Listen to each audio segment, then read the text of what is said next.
From the studios of Farm Journal Broadcast, this is AgDay.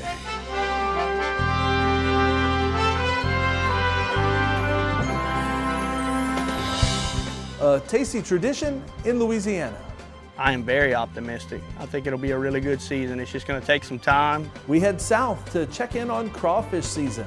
A loss felt across the nation and in a rural town in Kansas. At first I was like, no, that doesn't happen to us. Of course, they're too good of people. We remember the lives of two farmers lost in that air collision in D.C. as tariffs take center stage again in Washington. A 25% tariffs on Mexico, 25% tariffs on Canada, and a 10% tariff on China. What other countries could possibly find themselves a target for tariffs? The countries you haven't heard much about right now on AgDay. AgDay is brought to you by Pioneer. More farmers choose Pioneer brand corn because it delivers game-changing yields. Join a winning team. Pioneer brand corn. Your best year starts here. Good morning, I'm Clinton Griffiths. Tariff talk from the Trump administration heated up at the end of last week.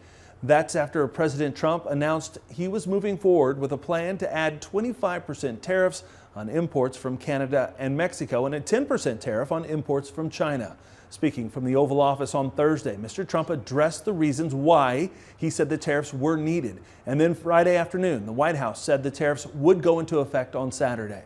So we'll be announcing the tariffs on Canada and Mexico for a number of reasons.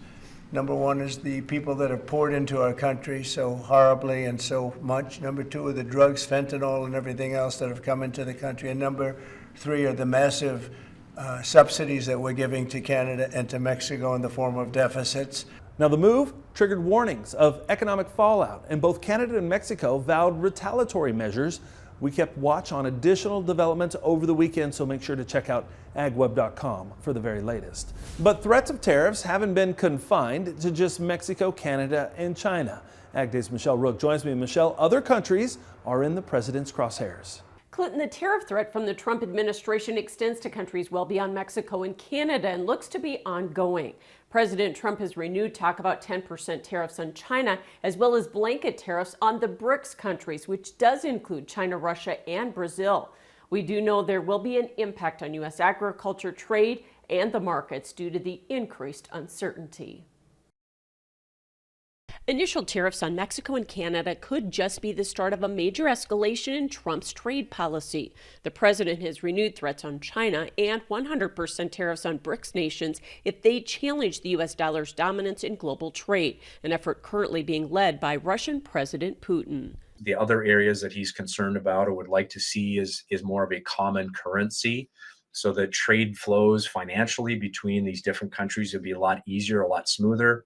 Olson says that would also require an alternative banking infrastructure to finance purchases, as Russia's been cut out of the SWIFT banking system by the U.S. and Europe. Now that they're not part of that, it's become very difficult for Russia in particular to be able to finance their trading activities. And so he's looking at trying to come up with an alternative system that not only that all the BRICS countries could be able to utilize. Plus, Putin wants to create a separate futures market for the BRICS countries, including China. And they stand to gain as the economic sanctions on Russia have negatively impacted their trade. China has indirectly been impacted by that. So they're kind of politically walking a very fine line between trying to support the BRICS nations, in particular Russia, but yet not getting into major trade wars or major political issues with the United States. Washington insiders say the hope is tariffs are a strategy to negotiate better deals for agriculture. But Trump is walking a fine line in using this money for his priorities. If the president imposes the tariffs, then the money that comes into the government from the tariff indeed goes to offset our budget deficit. But it can't be used like in reconciliation, where he's trying to save a bunch of money to be able to have money to pay for extending the 2017 tax cuts. For that to happen, Congress would need to pass the tariffs, and Thatcher says they may not be willing to do that except on a targeted basis and on problematic countries. I think Congress is going to be way less likely to want to implement tariffs at 2% or 10% or whatever across the board on all imports from every country in the world coming in. Yet she says Trump is gearing up for a tariff strategy that includes an external revenue service. That will be where we'll collect all the tariffs. And right now, she thinks there's more support for tariffs on China versus other trading partners. I'm Michelle Rook reporting for AgDay. All right, thanks, Michelle. We're continuing to learn more about what is now the deadliest aviation disaster in almost a quarter of a century. An American Airlines flight from Wichita, Kansas, collided with a Black Hawk helicopter on a training flight last week over the Potomac River near Reagan National Airport. Now, we've learned on board were Kansas farmers Bob and Lori Schrock. Cale Chapman of AgDay affiliate KWCH traveled to Kiowa, Kansas, where a community is in mourning. At first I was like, no, that doesn't happen to us. Of course, they're too good of people. Michael Simpson found out this morning that Bob and Lori Schrock were on board Flight 5342 and died after the plane collided with a military helicopter. First thought was like, Wichita's way too close for this not to impact. So, I mean, we're going through the Rolodex in my head, like, okay, who do I know that might be flying out? And honestly, I never even considered Bob and Lori. Michael says both Bob and Lori helped him in times of need at his boys' ranch. Instead of taking their money and going and buying another car, doing which they had their full right to do, they said, we want to help kids that we don't even know. But you just don't find people like that. And then don't want any recognition. Don't put my name on a plaque. I mean, that's who they were. Now he's left with their memories and his last message to them. I said, thank you doesn't seem to cover it, brother. I hope you and your wife know how much I appreciate you. Not simply because of your gifts, which are always appreciated, but for the many years of encouragement way before the boys' ranch was even thought of. On top of that, the grass that grows in our pasture. Do you see your pasture for years? I don't have many friends like you. I love, respect, and appreciate both of you very much. God bless you. Michael says the Schrock's philanthropy wasn't just confined to Kiowa, that they were always able to help out wherever they were needed. A break from the cold and snow may be over for the Midwest. Meteorologist Jack Van Meter has a look ahead. As we start out the second month of the year, we can see a more normal and maybe even a cooler shot of weather to start out that first full week. This is going to be from the 7th all the way up to the 13th, right before Valentine's Day.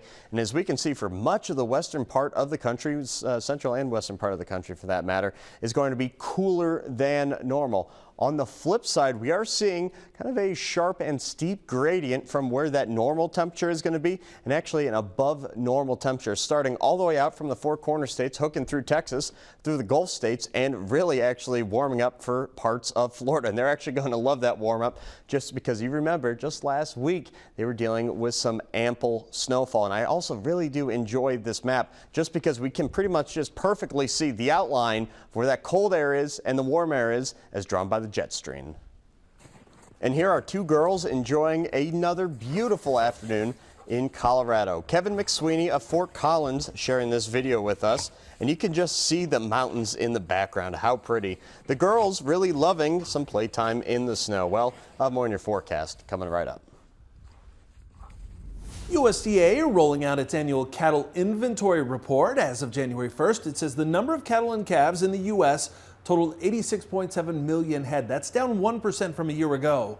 Beef cows were down 1% at 27.9 million head. And according to John Newton at Terrain, the beef inventory is the lowest since 1961. Also, beef replacement heifers and calves under 500 pounds, they were both down from a year ago. Markets working to digest tariff expectations on Friday, so what will it mean this week? We'll discuss that coming up next. And later, equipment prices are feeling the pressure of tight margins, but what does that mean for self-propelled sprayers? We'll discuss it with Machinery Pete after weather.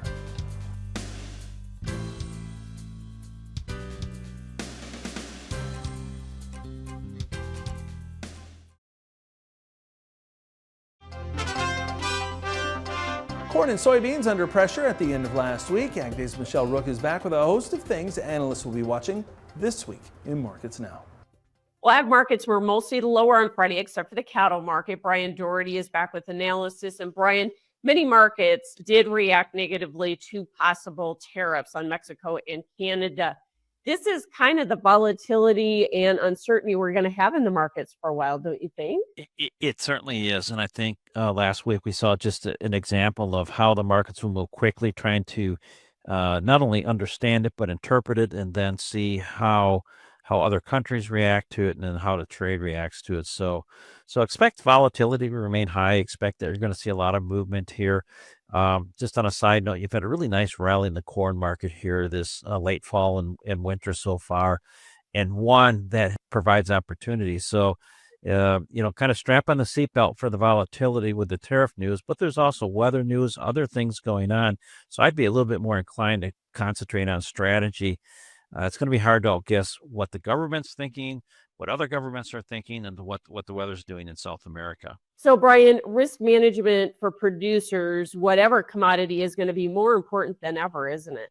Well, it is. And so it's really incumbent upon the producer to not get complacent at this point. We've had a really good rally in some of these markets.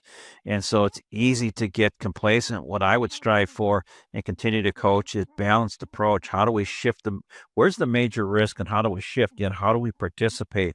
So, take some minutes, take some time, talk to your advisor, look at your tools. Now is the time to open up that toolbox. Don't try and outguess things too much. Try and emphasize the strategic approach and how to manage whichever way the market goes, up or down. And Brian, we did get the cattle inventory report out at 2:00 on Friday, and really it was as expected, maybe even a little bit bullish.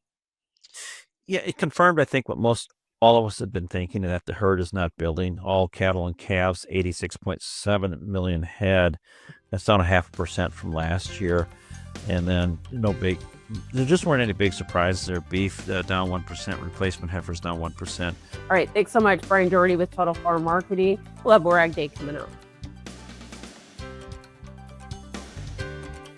Watch Markets Now with Michelle Rook on the Farm Journal YouTube channel, keeping you updated throughout the day on the markets at the open, midday, and close. Find out what moved the markets today and what to expect the market to do next.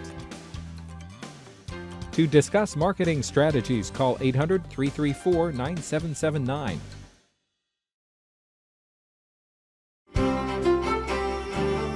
Looking at a radar picture for today, we can see that just in a few hours, we're going to be keeping an eye on a brief shot of snow that is spanning all the way out from Idaho, expanding all the way through Wisconsin. And as we can see, this is not going to be pretty heavy snow, just fairly light snow, just because it is rather short-lived. Then we actually watch some energy start to come together down south, especially around Arkansas and northern Mississippi. What's going to happen there is that's going to pick up a little bit of energy and meet some cooler air, if you will, just north of the Ohio River, going into parts of Indiana and parts of Ohio, and some of that is actually going to be freezing into some snow. That's going to move off to our east through the later part of the week, and actually, as we can see, more clear skies and high pressure will be building in behind it. But this is going to be our next system that we'll be keeping a rather close eye on. And of course, it's all going to be caused by the jet stream. And this actual past week has been rather quiet just because high pressure has been in place for actually much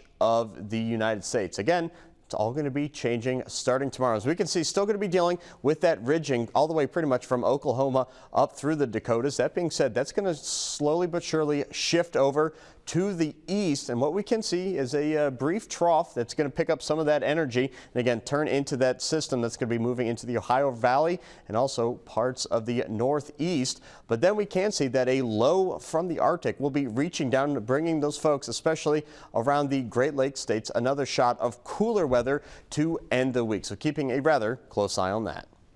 Wyatt, Indiana, 42 degrees and a low of 25 degrees. Aleen, Oklahoma, 65 degrees and a low of 35 degrees. And finally, Marineland, Florida, 70 and 59 for your forecast.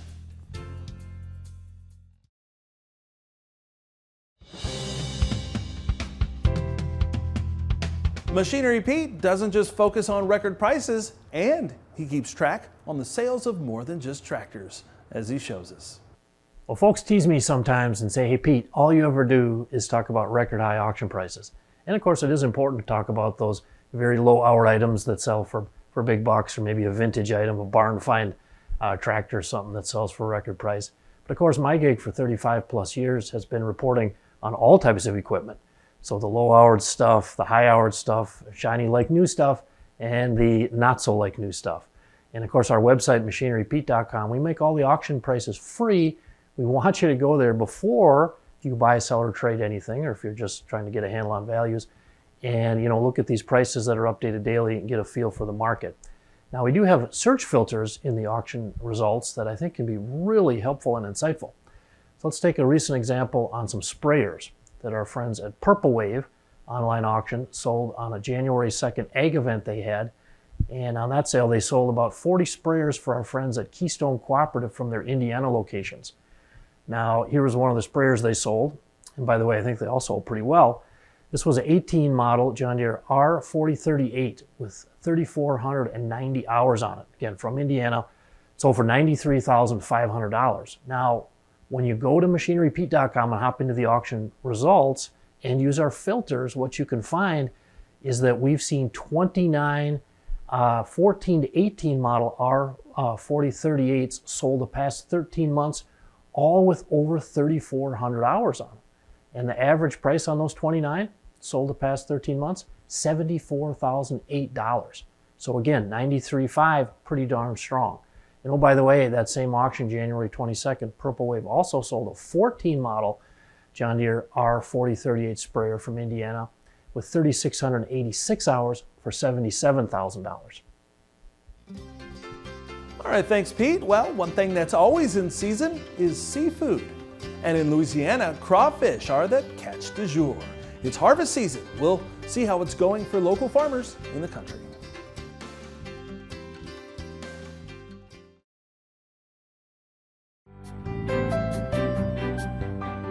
Crawfish season is underway in Louisiana, and as Carl Wiggers of This Week in Louisiana Agriculture tells us, despite a cold start last month, the season is already off to a great start. Crawfish are already filling sacks in Dylan Benoit's fields in Jeff Davis Parish. I farm about 1,000 acres of rice and 1,000 acres of crawfish every year.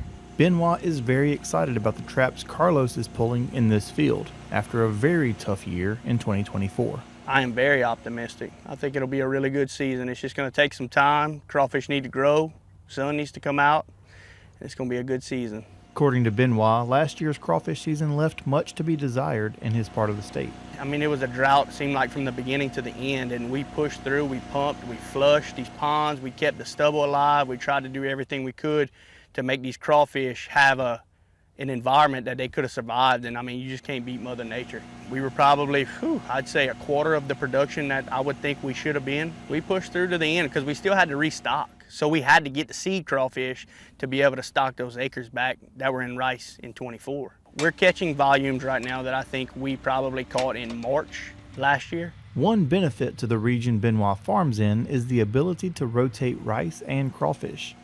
Another huge factor on his farm are the generations who farmed before him to help pave the way for his success today. My dad, my grandpa have been doing this probably since, for sure big time and since the 90s. So they've made mistakes and figured out how much we need to seed on this land, and just mistakes that at 31 years old in 2025, I didn't have to make those mistakes.